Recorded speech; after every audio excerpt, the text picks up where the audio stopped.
Hey guys, welcome back to One All's Pub, or in this case, One All's Picnic Table.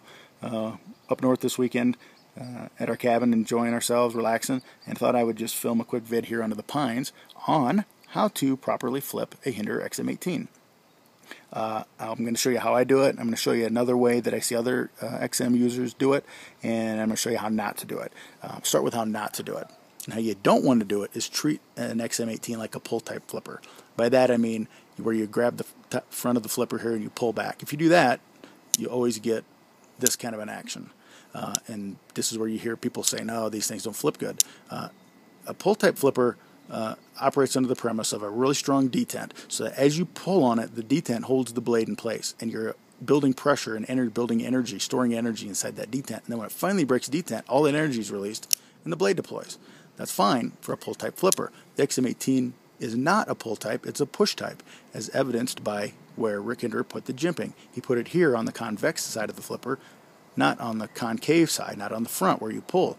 He's telling you, hey guys, push into it. This is a push flipper. Put your index finger, the pad of your index finger here and push. How I do it is I put the pad, pretty much dead center in the pad of my index finger in the middle of it, and I push forward and down at a 45-degree angle, kind of with the root of this knuckle, and down at a 45-degree angle. When you do that, these things flip great. I mean, it's pretty much fail-safe. It works every time. Another way I see guys do it is they come up from the top with a real kind of like arched finger thing, and I think they're probably driving more straight down into the pivot. I don't know, maybe they're doing it at a 45. It's tough to tell, what way somebody's actually applying pressure with this, but it looks like they're going straight down in. Regardless, that's another method also. I don't favor that one. I don't really prefer that, just because I don't find it as reliable. On this particular knife, this is my best flipper of the bunch. I can do it pretty reliably. On some other knives, whoops, it didn't get that time. Okay, there's 2 out of 3. Half, 50%, less than 50%. Okay, so you can see that it's kind of hit and miss with me. This is just all day long against gravity, no problem. So I just prefer that that forward press and preload down at a 45. You'll note that I have the handle squarely in the palm of my hand, kind of between the two fatty parts of the back of the hand here. That's how it comes out when I draw it. I carry tip up, so when I pull it out, that's just where it's at. So it's just very natural.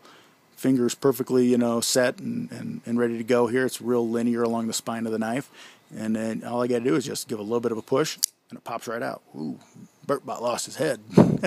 Anyway, so that's how I do it. That other method on a knife like this, which is my brand new slicer, and I've spent some time working on this and loosened the pivot up and lubed it up well, and I've got this one flipping great. I mean, it was good out of the box, but I've definitely improved its flippability this week by playing with it and adjusting it.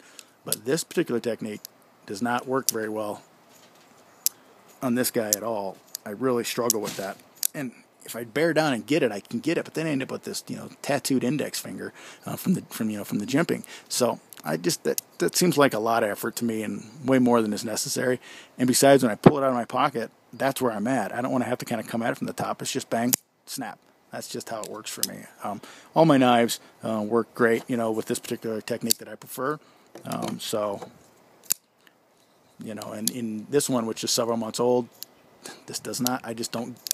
I got it that time.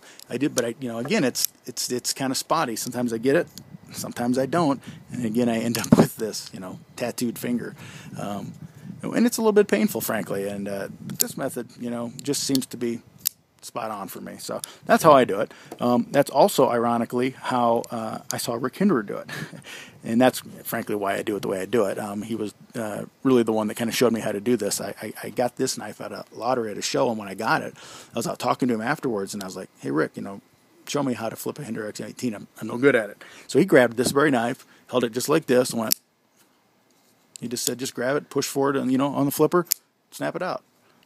And I started doing that, and lo and behold, worked pretty dang good. So go figure, the guy that designed the knife, knows how to use it. Anyway, so that's how I do it. Oh, I wanted to touch on something else real quick, too, and that is just detent real quick.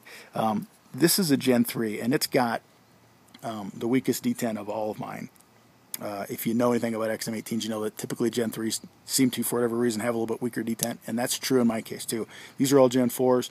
These guys are all, the detent is spot on the same. I put them on a scale, 22 ounces to break detent. This guy about 16.5, 17 ounces to break detent. Ironically, like I said, it's actually my best flipper of the bunch.